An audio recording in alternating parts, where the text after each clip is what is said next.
বিএনপির মহাসচিব মির্জা ফখরুল ইসলাম আলমগীর কেন জানি বয়সের কারণেই মনে হয় এখন উল্টাপাল্টা বকতেছেন উনি। কোথাও আমার মাকে দেখতে দেওয়া হয়নি, আমার মাকে তাড়িয়ে দেওয়া হয়েছে। দুইবার ক্ষমতায় গেছে, দুইবার জামাত ছাড়া তারা ক্ষমতায় যেতে পারেনি, পেরেছে? এই 1.5 বছরে এই দলটি যে চাঁদাবাজি করেছে, যে লুটতরাজ করেছে, যে দখলবাজি করেছে, মানুষের উপর যে জুলুম চালিয়েছে, এর জন্য আগে ক্ষমা চাইতে হবে, তারপরে ভোট চাইতে আসবেন। হয়তো আপনাদের মতো এই জনসভায় হয়তো আমার মা এসে হয়তো আপনাদের কাতারে বসতেন, আমার জন্য দোয়া করতেন, আমার জন্য হয়তো আপনাদের কাছে দাঁড়িয়ে দাঁড়িয়ে ঘুরে গিয়ে হয়তো ভোট চাইতেন। আর ঠাকুরগাঁর আপামর জনতা ধুকে ধুকে মরছে, বিনা ট্রিটমেন্টে মারা যাচ্ছে ঠাকুরগাঁর মধ্যে, তাদের কোনো খেয়াল নেই। দেলোয়ার ভাই, জননেতা দেলোয়ার ভাই, আমাদের দেলোয়ার ভাই, জননেতা দেলোয়ার ভাই, তার কোনো তুলনা নাই।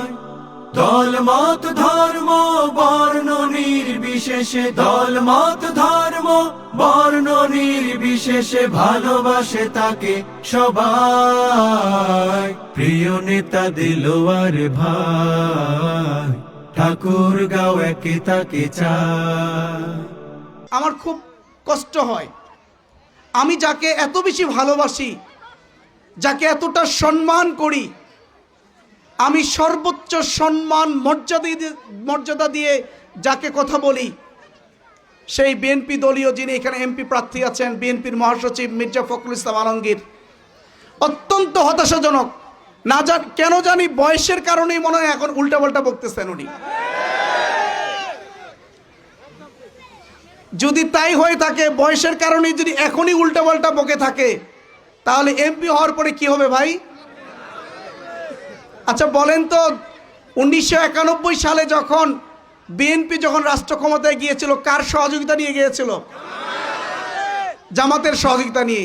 জামাত তখন রাজাকার আর যুদ্ধাপরাধী ছিল না, তাই না? এরপরে 2001 সালে যখন আবার রাষ্ট্র ক্ষমতায় গেল, কার সহযোগিতা নিয়ে গেল ভাই? জামাতের সহযোগিতা নিয়ে গেছে। দুইবার ক্ষমতায় গেছে, দুইবার জামাত ছাড়া তারা ক্ষমতায় যেতে পারেনি, পেরেছে?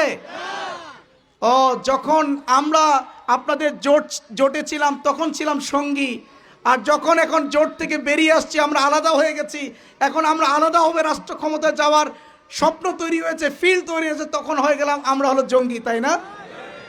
এটাই হলো আপনাদের আচরণ।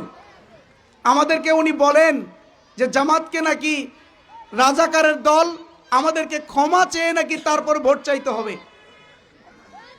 আমি প্রথম কথা হলো, এই 1.5 বছরে এই দলটি যে চাঁদাবাজি করেছে, যে লুটতরাজ করেছে, যে দখলবাজি করেছে, মানুষের উপর যে জুলুম চালিয়েছে, এর জন্য আগে ক্ষমা চাইতে হবে, তারপরে ভোট চাইতে আসবেন। 2 নম্বর হলো, জামাত ইসলাম রাজাকারের দল নয়। বিএনপি যদি রাজাকারের দল হয়, বিএনপির সিরিয়াল থাকবে 2 নম্বর, জামাত থাকবে আরো পরে। কেন বলেন তো? আওয়ামী লীগ সরকারের আমলে 10,000 রাজাকারের তালিকা তৈরি করা হয়েছিল। এই তালিকার 8,060 জন ছিল আওয়ামী লীগের।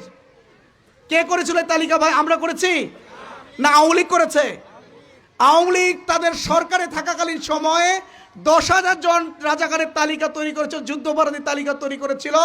তার মধ্যে 8,060 জন ছিল হলো আওয়ামী লীগ, আর 1,024 জন ছিল হলো বিএনপির, আর জামাতের তারা তালিকা প্রকাশ করেছিল মাত্র 37 জন।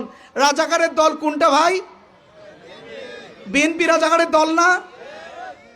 যদি তাই হয়ে থাকে, তাহলে বিএনপিকে আগে রাজাকারের দল হওয়ার কারণে তাদেরকে আগে ক্ষমা চেয়ে তারপরে মানুষের কাছে ভোট চাইতে হবে। আপনাদেরকে কিছু তথ্য দেই। শাহ আজিজুর রহমান এই বাংলাদেশের 4র্থ প্রধানমন্ত্রী ছিলেন। শাহ আজিজুর রহমান বিএনপির একজন প্রভাবশালী নেতা ছিলেন। তিনি ছিলেন স্বীকৃত রাজাকার এবং যুদ্ধাপরাধী। কি ছিলেন তিনি? তিনি রাজাকার ছিলেন, স্বীকৃত যুদ্ধাপরাধী ছিলেন। তিনি ছিলেন বিএনপির রাষ্ট্র ক্ষমতায় জিয়াউর রহমানের সময় তিনি ছিলেন হলো কি ছিলেন? তিনি ছিলেন প্রধানমন্ত্রী। এরপরে দেখেন আব্দুর রহমান বিশ্বাস, বাংলাদেশের 11তম রাষ্ট্রপতি আব্দুর রহমান বিশ্বাস বিএনপি তাকে রাষ্ট্রপতি বানিয়েছিল। তিনি ছিলেন একজন স্বীকৃত রাজাকার এবং যুদ্ধাপরাধী।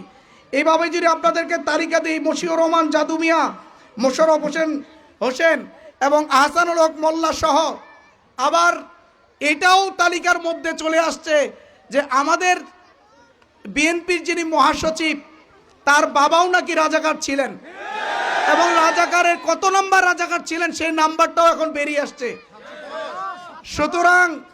সুতরাং রাজাকার যুদ্ধ অপরাধী হিসেবে যদি ক্ষমা চাইতে হয়, আপনাদেরকে আগে ক্ষমা চাইতে হবে। ক্ষমা চেয়ে তারপরে মানুষের কাছে ভোট চাইতে যাবেন, আমাদেরকে ক্ষমা চাইতে হবে না। ঠাকুরগাঁর রাস্তাঘাটের অবস্থা দেখেছি, 1 বছর ধরে এই ঠাকুরগাঁর প্রত্যেকটি প্রান্তরে আমি ঘুরে বেরিয়েছি। এমন প্রত্যন্ত অঞ্চলে আমি গিয়েছি, ওই এলাকার মানুষ বলেছে যে ভাই আপনি ছাড়া এই এলাকায় বড় কোনো রাজনৈতিক নেতৃবৃন্দ কখনোই আসেনি। এমপি মন্ত্রী তো দূরের কথা, জেলার নেতৃবৃন্দ পর্যন্ত আসেনি, আপনি এসেছেন। আমি বললাম আমি এসেছি আপনাদের দেখার জন্য, আপনাদের দুঃখ দুর্দশা দেখার জন্য, আপনাদের অবস্থাটা, রাস্তাঘাটের অবস্থা দেখার জন্য, আপনাদের সমস্যাগুলো চিহ্নিত করার জন্য। প্রায় 2270 কিলোমিটার রাস্তা আছে আমার এই ঠাকুরগাঁর সদরের মধ্যে, যার মধ্যে মাত্র 750 কিলোমিটার রাস্তা পাকা, সবগুলোই হলো কাঁচা। আমি ইতিমধ্যে কাঁচা রাস্তাগুলোর তালিকা তৈরি করে সংশ্লিষ্ট মন্ত্রণালয়ে জমা দিয়েছি। এর মধ্যে কিছু কাজ শুরু হয়েছে, বাকি কাজগুলো পর্যায়ক্রমে শুরু হবে বলে এইভাবে আমাকে আশ্বস্ত করেছেন। এবং আমি যদি এমপি হতে পারি, ইনশাআল্লাহ বাকি রাস্তাগুলো পাকা করার জন্য যে উদ্যোগ আমি গ্রহণ করেছি, এই উদ্যোগটা খুব দ্রুত সময়ের ভিতরে বাস্তবায়ন করা সম্ভব হবে ইনশাআল্লাহ। প্রিয় নেতা দিলওয়ার ভাই, ঠাকুরগাঁও একে তাকে চায়। প্রিয় নেতা দিলওয়ার ভাই, সংসদে তাকেই তো চায়।